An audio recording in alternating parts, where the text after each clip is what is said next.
back to the channel, and we're going to play another one of our Dream Team courses. And in this one, we've got one, don't see my guy, from axelvonfersen and his Donnybrook Cricket Club. Now, Axel's on my team, so it goes without saying that this course is absolutely perfect and there's nothing possible that could have been done better. So with that in mind, we're going to play medium east winds or southeast winds.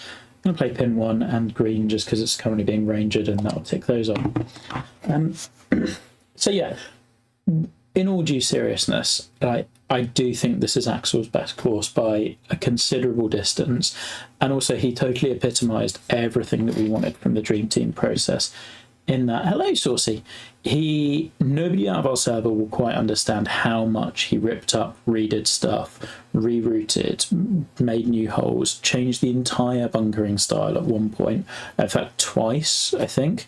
It started out as a Rainer and then it went to Hollywood with sunken bushes, and then he redid that, and it just got better and better and better and better, and like could not be happier with how this one finished. Hey, good as by good as, but yeah. So we're going to do a little fly around. Now, this was Scottish's plot. So, and honestly, of our team, we found this the toughest one to route, and I think spent ages looking at that. And I think he did an amazing job. So you've got the front 9 basically over here in this portion of the land, and then the back 9 kind of goes out and across and then back and round. So it's a really cool routing. You get the creek kind of in play more on the front 9, the back 9's more the kind of hills and the other side of the property, which had some really wild stuff on it. And you can do much sculpting, so it was kind of using those things. The man himself, and there had to be a village here, but you could replace those buildings because there was a lot of meter tied up in those. Meter management was tricky with this one as well.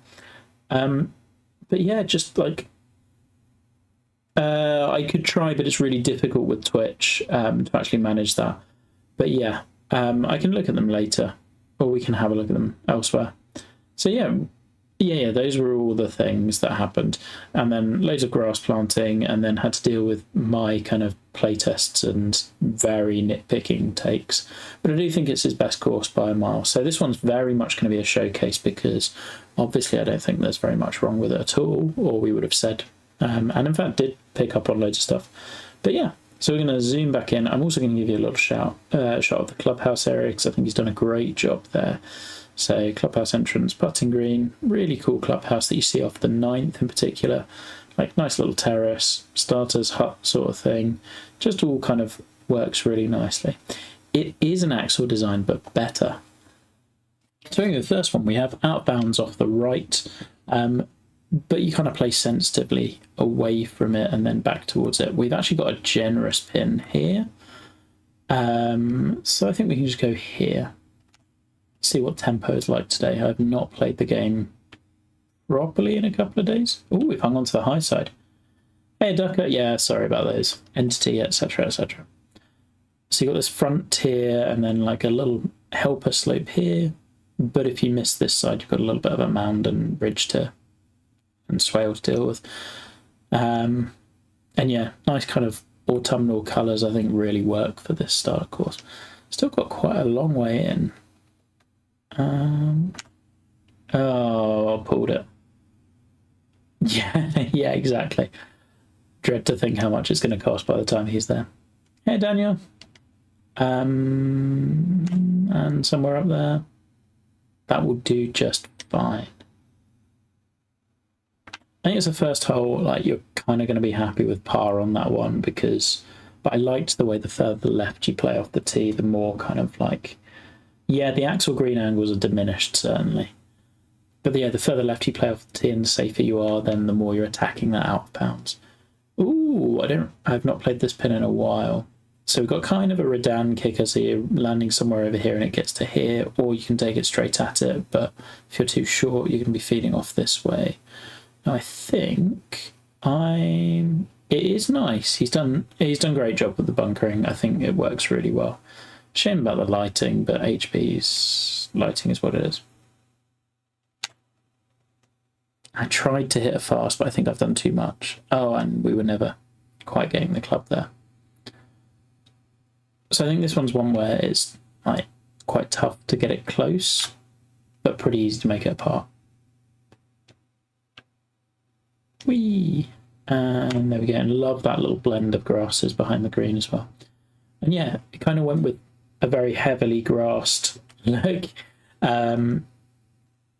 which means you've got lots of open views. 3, we play down the boundary line of the property, which was the only way we could really squeeze loads of holes in. And then hitting over that like load of grasses. Okay. Taking it right the way down the tree line. But I love the kind of sandwich between the bunkers and like this gradually narrows. Yeah, ditto. But like for some courses like this, for this one, it makes the grass look so good in this lighting when you get it that way. Less good in different directions. Like it always looks washed out from this angle. And you don't get that if you go for the higher lighting. So you've got an aiming marker and you've got this really funky green here. And I think everyone will be going for it in 2, but there's just like, this was kind of all there. And so you just kept that and kind of worked with what there was. Oh, that's not the swing. Try to do too much with that. Trees though, agreed. Right, fingers crossed for the next game if and when we get one. Well, we will get one, it's just a case of when. They can sort that. Okay, this one kind of in a little bit of a pocket. Come back. Oh, that's all me. Not been the best start for my rounds recently. Rubbish.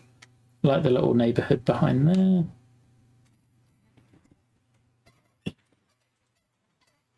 Hey, Jamie. Yeah, I played EA for the first time in a couple of months recently, and played Banff just because I fancied playing a real course, but done nicely. And yeah, I couldn't believe how bad some of the tree models were, particularly the ones at distance.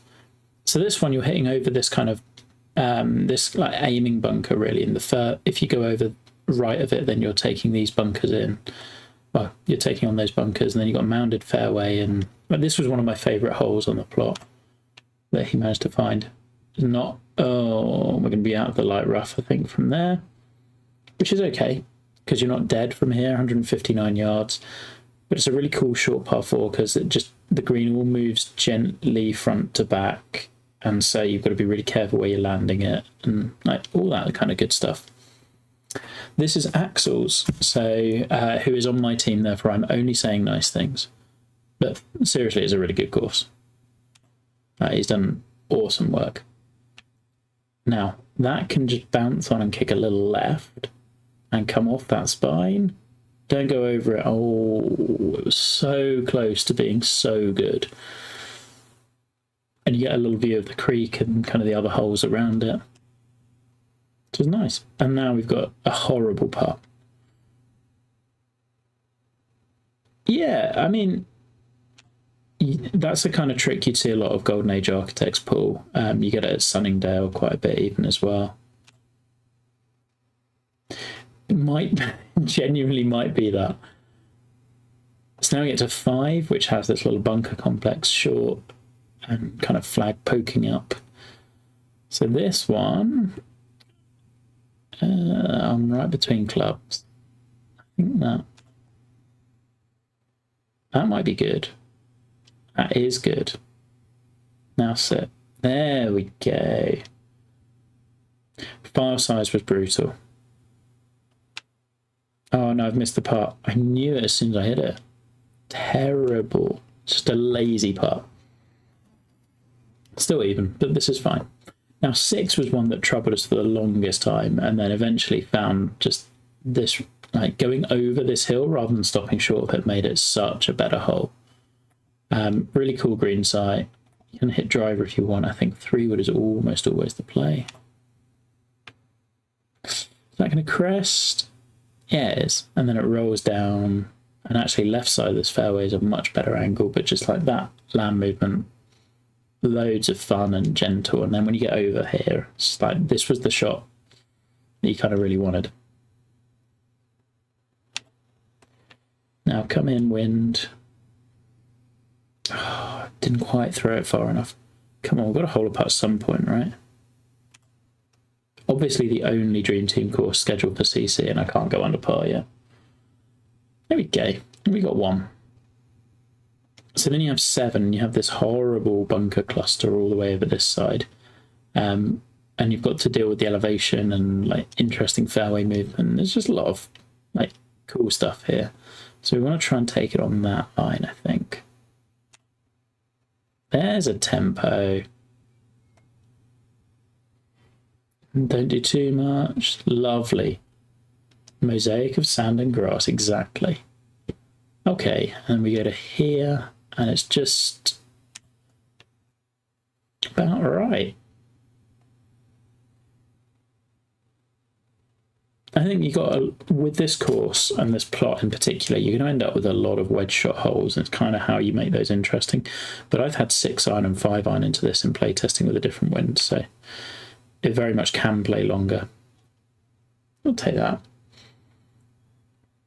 Now 8's another favourite as well. I can talk about this one so much in depth because like having seen it come together. So all of this mound in the fairway was all there. And all Axel did, and all of the creek, and all he did was just put fairway down over it and found a good green. And like suddenly you've got all of that whole strategy, and it doesn't really need very much. So I think we're going to hit 3-wood, and I'm hoping it funnels a little left. Beautiful. We did find a buried T-Rex, and it was so cool. As one, like that was one of the holes where it was like, well, this one's just going to build itself if you keep that feature.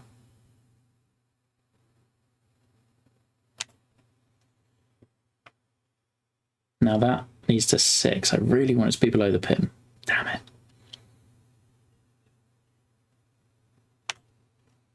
Yeah, and that's why.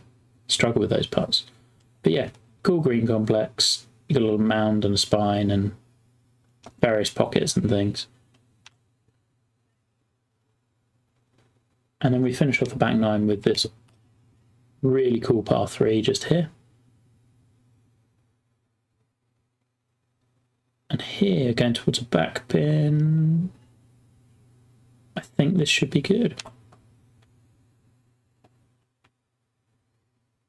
Just there is perfect. But yeah, you get a great view of the clubhouse, and you look back down the first as well.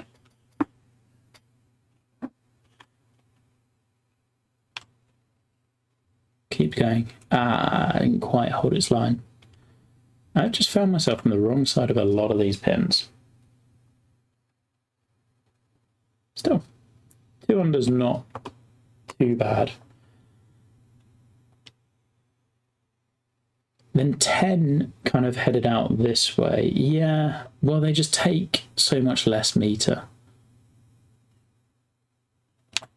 So 10, we kind of want to just be on the inside, and you got some, yeah. And you got a little bit of a ridge that he softened a bit, but then gets to here. And so in this wind, it's kind of perfect. So I really want to get over this bunker, and then I'll roll on and have a good-ish looking eagle putt. And yeah, I'm just not convinced I have this in me.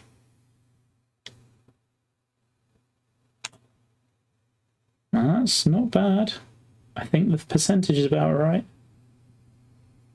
Oh, go forward, ball. Oof. That, Axel, is why we changed that bit. So much fun.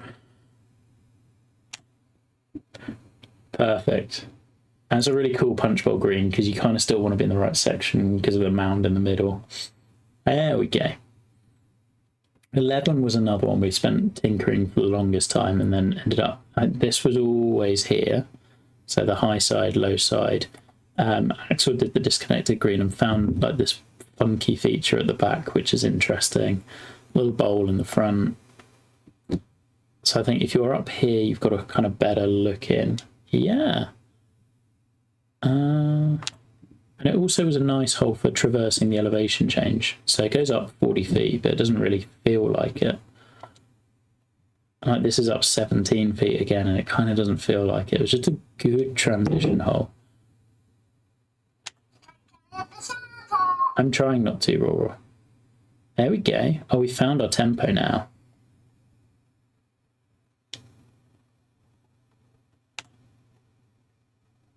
Here we go. We're on a little bit of a roll. Then you can see back down towards that village and like, yeah, that was one I didn't really clock what it was doing until like near the end of it all. 12's a nice par 3, so you just, for this back pin, you kind of got to, especially downwind. Downwind's good for this.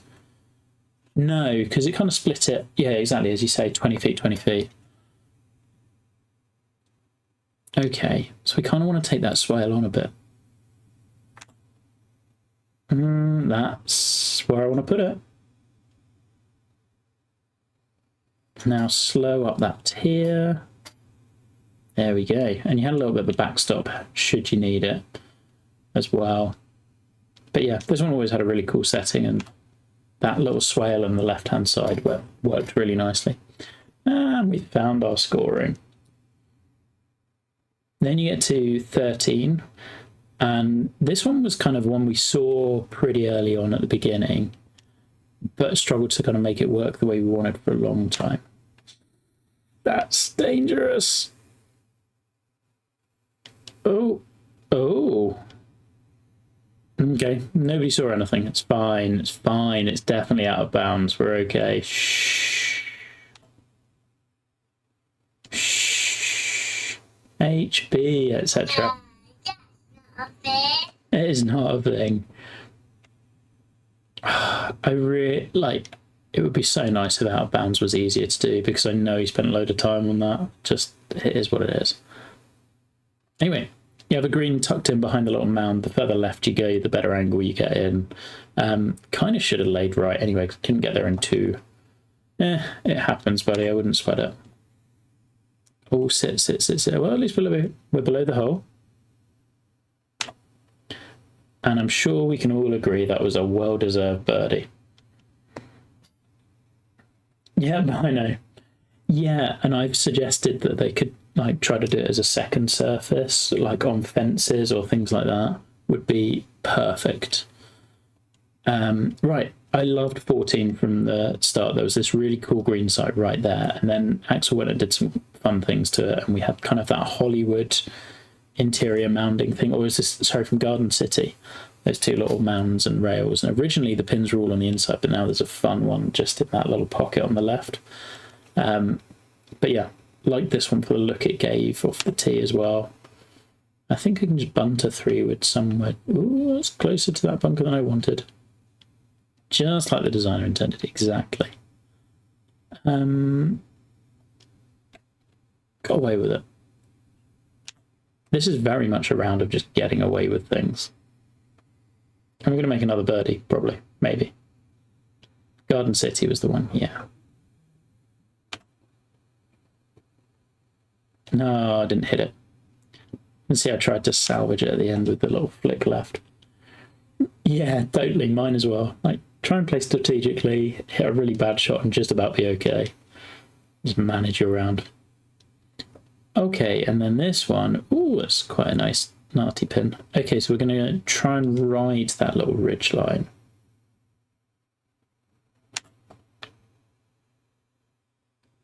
It might just be a tiny bit too far left. Oh, it got a very nice bounce. We're getting all the luck. I don't know what that hit. I was convinced that was going way left. Pin itself was on challenging amount. To be fair, I did ask Axel to try and make it a little more generous on that side. Yeah, that's not a pin I'm ever holding a putt towards. Still 7 under. And we've got a little bit of a scoreable stretch to finish up. So then you get 16, where you've got this little bunker pack, like string, I guess, or cluster here. Everything kind of feeds you down towards this side. And then I loved the ridge line that kind of worked into this green, and then he just went and put a big green down and went wild with it, which was fun. I think somewhere, we're going to feed further left, but it's all right. I think it's one of the, it doesn't look it, but it's kind of a trickier pin, because you really want to be around about here, and that's hard to get to. We're just going to go about here, I think. Oh, it really just, the wind didn't bring it back in, which I guess makes sense, because Yeah, or the fast or slope or whatever. Oh, I didn't let it roll out. Still, we'll take a pass. 7 under feels like an absolute gift considering how I've played. So then 17, love that little short left bunker that I literally only noticed about 2 days ago, despite having been there for a month. Ooh, in this wind, you could drive it. But do you want to? Or do we want to go down there? I think I probably just want to hit 3 wood here, right? Use that little channel. Hit what I hope is going to be a pitch shot up. Yeah, maybe not.